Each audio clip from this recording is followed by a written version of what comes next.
पश्चिम Asia में चल रहे संघर्ष और इसकी वजह से भारत के सामने आई चुनौतियों पर बात रखने के लिए उपस्थित हुआ हूं। इस समय पश्चिमी एशिया की हालत चिंताजनक है। बीते 2-3 हफ्तों में जयशंकर जी ने और हरदीप पुरी जी ने इस विषय पर सदन को जरूरी जानकारी दी है। अब इस संकट को 3 सप्ताह से ज्यादा हो रहा है। इसका पूरे विश्व की अर्थव्यवस्था पर, लोगों के जीवन पर बहुत ही विपरीत असर हो रहा है। इसलिए पूरी दुनिया इस संकट के जल्द से जल्द समाधान के लिए सभी पक्षों से आग्रह भी कर रही है। अध्यक्ष महोदय, भारत के सामने भी इस युद्ध ने अप्रत्याशित चुनौतियां खड़ी कर दी हैं। ये चुनौतियां आर्थिक भी हैं, नेशनल सिक्योरिटी से जुड़ी भी हैं और मानवीय भी हैं। युद्धरत और युद्ध से प्रभावित देशों के साथ भारत के व्यापक व्यापारिक रिश्ते हैं। जिस क्षेत्र में युद्ध हो रहा है वो दुनिया के दूसरे देशों के साथ हमारे व्यापार का भी एक महत्वपूर्ण रास्ता है। विशेष रूप से कच्चे तेल और गैस की हमारी जरूरतों का एक बड़ा हिस्सा यही क्षेत्र पूरा करता है।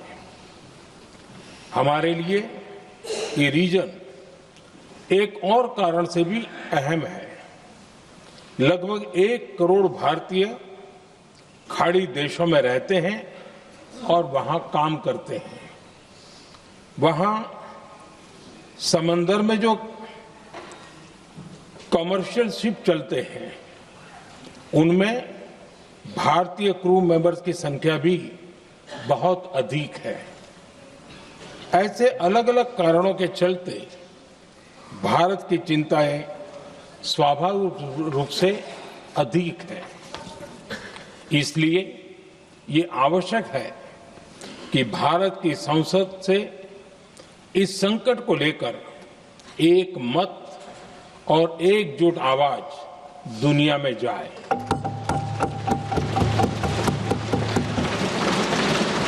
अध्यक्ष जी, जब से ये युद्ध शुरू हुआ है तब से ही प्रभावित देशों में हर भारतीय को जरूरी मदद दी जा रही है। मैंने खुद पश्चिम एशिया के ज्यादातर देशों के राष्ट्राध्यक्षों के साथ 2 राउंड फोन पर बात की है। सभी ने भारतीयों की सुरक्षा का पूरा आश्वासन दिया है। दुर्भाग्य से इस दौरान कुछ लोगों की दुखद मृत्यु हुई है और कुछ घायल हुए हैं। ऐसे मुश्किल हालात में परिवारजनों को आवश्यक मदद दी जा रही है। जो घायल हैं उनका बेहतर इलाज सुनिश्चित कराया जा रहा है। अध्यक्ष जी, प्रभावित देशों में हमारे जितने भी मिशन हैं वो निरंतर भारतीयों की मदद करने में जुटे हैं। वहां काम करने वाले भारतीय हो या फिर जो टूरिस्ट वहां गए हैं, सभी को हर संभव मदद दी जा रही है। हमारे मिशन नियमित रूप से एडवाइजरी जारी कर रहे हैं। यहां भारत में और अन्य प्रभावित देशों में 24/7 कंट्रोल रूम और आपातकालीन हेल्पलाइन स्थापित की गई है। इनके माध्यम से सभी प्रभावितों को त्वरित जानकारी दी जा रही है। अध्यक्ष जी, संकट की स्थिति में देश विदेश में भारतीयों की सुरक्षा हमारी बहुत बड़ी प्राथमिकता रही है। युद्ध शुरू होने के बाद से लेकर अब तक 3,75,000 से अधिक भारतीय सुरक्षित भारत लौट चुके हैं। ईरान से ही अभी तक लगभग 1,000 भारतीय सुरक्षित वापस लौटे हैं। इनमें 700 से अधिक मेडिकल की पढ़ाई करने वाले युवा हैं। खाड़ी देशों में भारतीय स्कूलों में हजारों विद्यार्थी पढ़ते हैं। सीबीएसई ने ऐसे सभी भारतीय स्कूलों में होने वाली कक्षा 10वीं और 12वीं की निर्धारित परीक्षाओं को रद्द कर दिया है। इन बच्चों की पढ़ाई निर्बाध चलती रहे, इसके लिए सीबीएसई उचित कदम उठा रही है। यानी सरकार संवेदनशील भी है, सतर्क भी है और हर सहायता के लिए तत्पर भी है। माननीय अध्यक्ष जी, भारत में बड़ी मात्रा में कच्चा तेल, गैस और फर्टिलाइजर जैसी अनेक जरूरी चीजें हॉर्मुज स्ट्रेट के रास्ते से आती हैं। युद्ध के बाद से ही हॉर्मुज स्ट्रेट में जहाजों का आना जाना बहुत चुनौतीपूर्ण हो गया है। बावजूद इसके हमारी सरकार का ये प्रयास रहा है कि पेट्रोल, डीजल और गैस की सप्लाई बहुत ज्यादा प्रभावित न हो। देश के सामान्य परिवारों को परेशानी भी कम से कम हो, इस पर हमारा फोकस रहा है। हम सभी जानते हैं, देश अपनी जरूरत की 60% एलपीजी आयात करता है। इसकी सप्लाई में अनिश्चितता के कारण सरकार ने एलपीजी के डोमेस्टिक उपयोग को प्राथमिकता दी है। साथ ही एलपीजी के देश में ही उत्पादन को भी बढ़ाया जा रहा है। पेट्रोल, डीजल की सप्लाई पूरे देश में सुचारू रूप से होती रहे, इस पर भी लगातार काम किया गया है। अध्यक्ष जी, आज की इन परिस्थितियों में एनर्जी सिक्योरिटी को लेकर बीते एक दशक में उठाए गए कदम और भी प्रासंगिक हो गए हैं। भारत ने बीते 11 वर्षों में अपनी एनर्जी इंपोर्ट का डाइवर्सिफिकेशन किया है। पहले क्रूड ऑयल, एलएनजी, एलपीजी ऐसी एनर्जी जरूरतों के लिए 27 देशों से इंपोर्ट किया जाता था। वहीं आज भारत 41 देशों से एनर्जी इंपोर्ट करता है। अध्यक्ष जी, बीते दशक में भारत ने संकट के ऐसे ही समय के लिए कच्चे तेल के भंडारण को भी प्राथमिकता दी है। आज भारत के पास 53 लाख मीट्रिक टन से अधिक का स्ट्रेटेजिक पेट्रोलियम रिजर्व है और 65 लाख मीट्रिक टन से अधिक के रिजर्व की व्यवस्था पर देश काम कर रहा है। हमारी तेल कंपनियों के पास जो रिजर्व रहता है वो अलग है।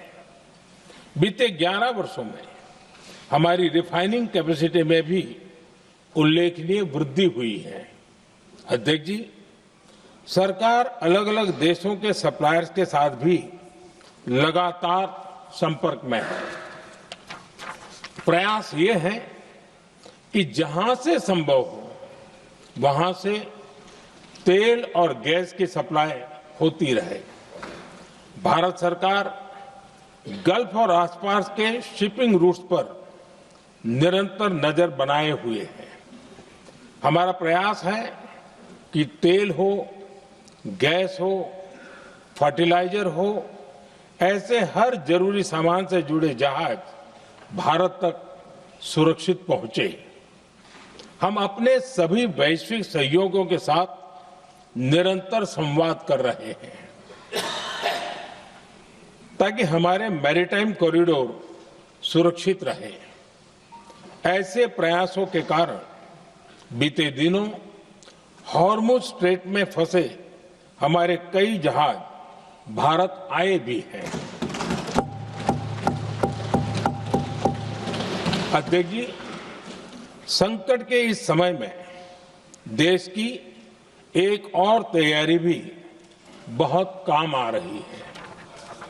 पिछले 10-11 साल में इथेनॉल के उत्पादन और उसकी ब्लेंडिंग पर अभूतपूर्व काम हुआ है। एक दशक पहले तक देश में सिर्फ 1-1.5% इथेनॉल ब्लेंडिंग कैपेसिटी थी। आज हम पेट्रोल में 20% इथेनॉल ब्लेंडिंग के करीब पहुंच रहे हैं। इसके कारण प्रति वर्ष करीब 4.5 करोड़ बैरल कम ऑयल इंपोर्ट करना पड़ रहा है।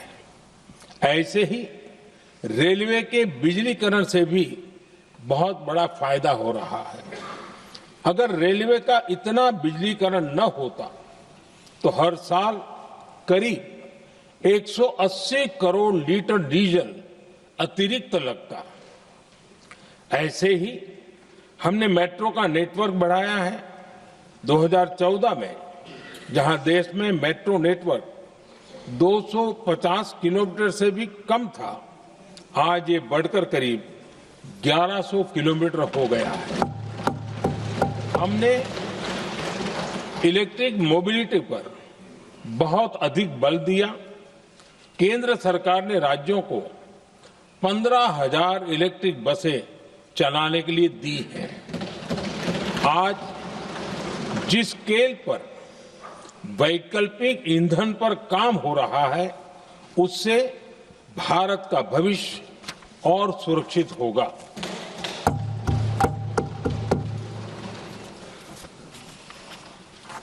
आदरणीय अध्यक्ष जी, हम जानते हैं कि एनर्जी आज इकोनॉमी की रीढ़ है और ग्लोबल एनर्जी नीड्स को पूरा करने वाला एक बड़ा सोर्स वेस्ट एशिया है।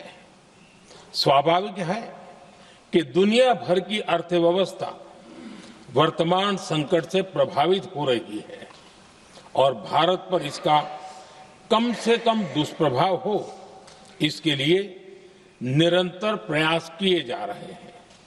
सरकार इसके शॉर्ट टर्म, मीडियम टर्म और लॉन्ग टर्म ऐसे हर असर के लिए एक रणनीति के साथ काम कर रही है।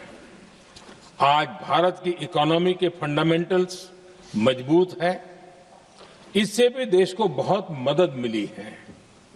हम हर सेक्टर के स्टेक होल्डर्स के साथ चर्चा कर रहे हैं। जहां भी जरूरत है उस सेक्टर को आवश्यक सपोर्ट दिया जा रहा है। भारत सरकार ने एक इंटर मिनिस्ट्रियल ग्रुप भी बनाया है।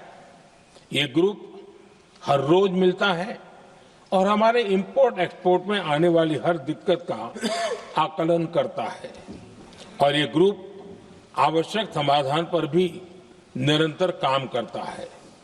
मुझे पूरा भरोसा है कि सरकार और इंडस्ट्री के साझा प्रयासों से हम परिस्थितियों का बेहतर सामना कर पाएंगे। माननीय अध्यक्ष जी, एक बड़ा सवाल ये है कि युद्ध का खेती पर क्या प्रभाव होगा। देश के किसानों ने हमारे अन्न के भंडार भर रखे हैं, इसलिए भारत के पास पर्याप्त खाद्यान्न है। हमारा ये भी प्रयास है कि खरीफ सीजन की ठीक से बुआई हो सके। सरकार ने बीते सालों में आपात स्थिति से निपटने के लिए खाद की पर्याप्त व्यवस्था भी की है। अतीत में भी हमारी सरकार ने दुनिया के संकटों का बोझ किसानों पर नहीं पड़ने दिया था। कोरोना और उस समय के युद्धों के दौरान उस समय भी ग्लोबल सप्लाई चेन में डिस्ट्रप्शन आ गई थी। दुनिया के बाजार में यूरिया की एक बोरी 3,000 रुपये तक पहुंच गई।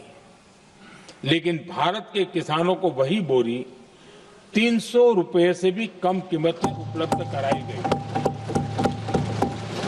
अध्यक्ष जी, देश के किसानों को इस प्रकार के संकटों से बचाने के लिए भी बीते वर्षों में अनेक कदम उठाए गए हैं। पिछले एक दशक में देश में 6 यूरिया प्लांट शुरू किए गए हैं। इससे सालाना 76 लाख मैट्रिक टन से अधिक की यूरिया प्रोडक्शन कैपेसिटी जुड़ी है। इस दौरान डीएपी और एनपीकेएस जैसी खाद का घरेलू उत्पादन भी करीब 50 लाख मैट्रिक टन बढ़ाया गया है। इतना ही नहीं, तेल और गैस की तरह खाद के आयात को भी डाइवर्सिफाई किया गया है। ऐसे ही डीएपी और एनपीके के आयात के लिए भी हमने अपने विकल्पों को विस्तार किया है। अध्यक्ष जी, सरकार ने देश के किसानों को made in India nano urea का विकल्प भी दिया है। सरकार किसानों को प्राकृतिक खेती के लिए भी प्रोत्साहित कर रही है। पीएम कुसुम योजना के तहत किसानों को 22 लाख से ज्यादा सोलर पंप दिए गए हैं। इससे भी डीजल पर उनकी निर्भरता कम हुई है। मैं सदन के माध्यम से देश के किसानों को विश्वास दिलाता हूं कि सरकार किसानों की हर संभव मदद करती रहेगी। आदरणीय अध्यक्ष जी, युद्ध का एक बहुत बड़ा चैलेंज ये भी है कि भारत में गर्मी का मौसम शुरू हो रहा है। आने वाले समय में बढ़ती गर्मी के साथ बिजली की डिमांड बढ़ती जाएगी। फिलहाल देश के सभी पावर प्लांट्स के पर्याप्त कोल स्टॉक उपलब्ध है। भारत ने लगातार दूसरे साल 100 करोड़ टन कोयला उत्पादन करने का रिकॉर्ड बनाया है।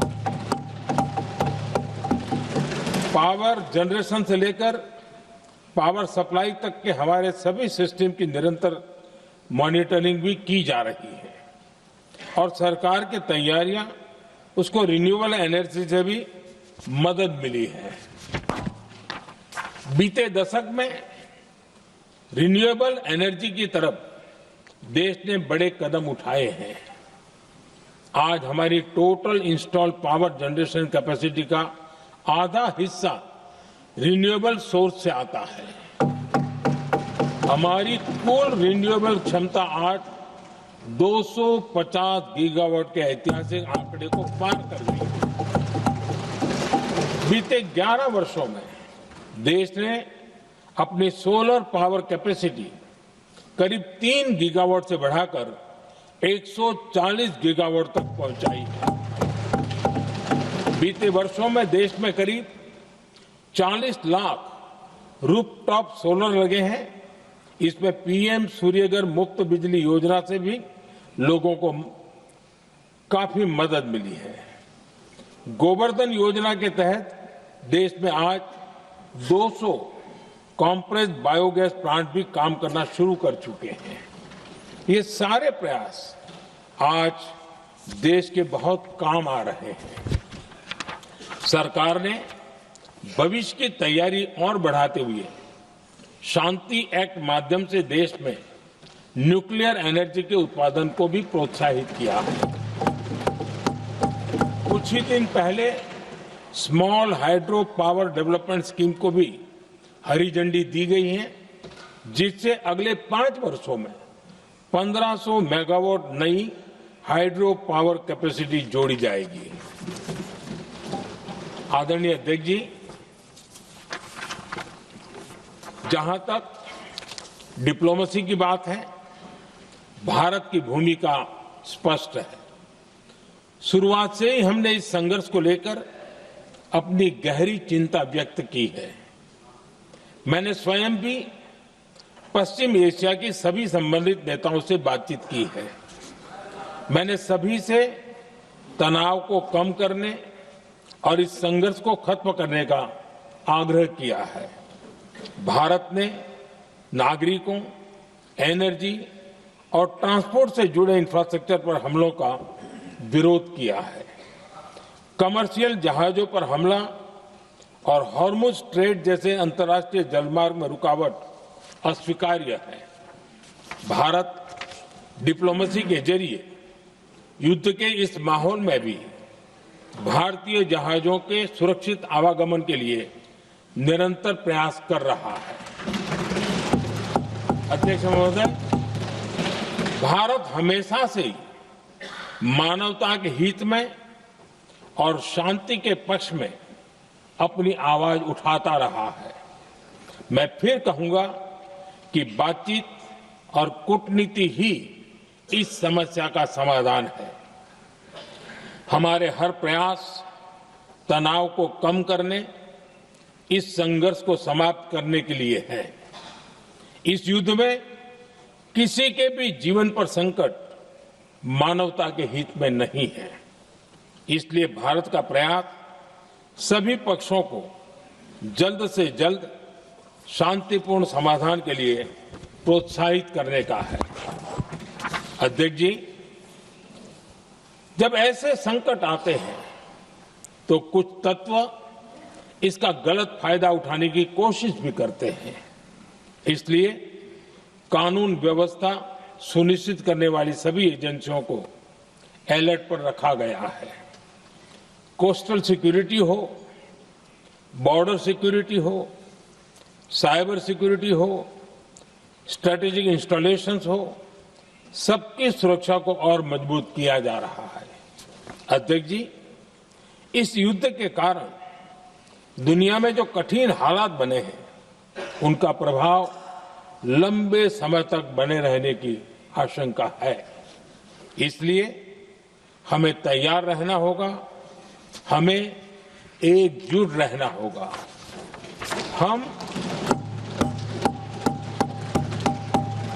हम कोरोना के समय भी एकजुटता से ऐसी चुनौतियों का सामना कर चुके हैं। अब हमें फिर से उसी तरह तैयार रहने की आवश्यकता है। धीरज के साथ, संयम के साथ, शांत मन से हमें हर चुनौती का मुकाबला करना है और यही हमारी पहचान है, यही हमारी ताकत है। और हां, हमें बहुत सावधान और सतर्क भी रहना है। हालात का फायदा उठाने वाले झूठ फैलाने का प्रयास करेंगे, ऐसे लोगों की कोशिशों को सफल नहीं होने देना है।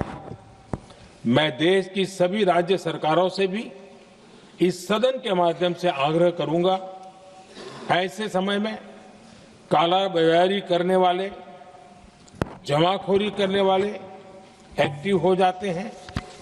इसके लिए कड़ी मॉनिटरिंग जरूरी है। जहां से भी ऐसी शिकायत आती है, वहां त्वरित कार्रवाई होनी चाहिए। देश की हर सरकार और देश का हर नागरिक जब मिलकर चलेंगे तो हम हर चुनौती को चुनौती दे सकते हैं।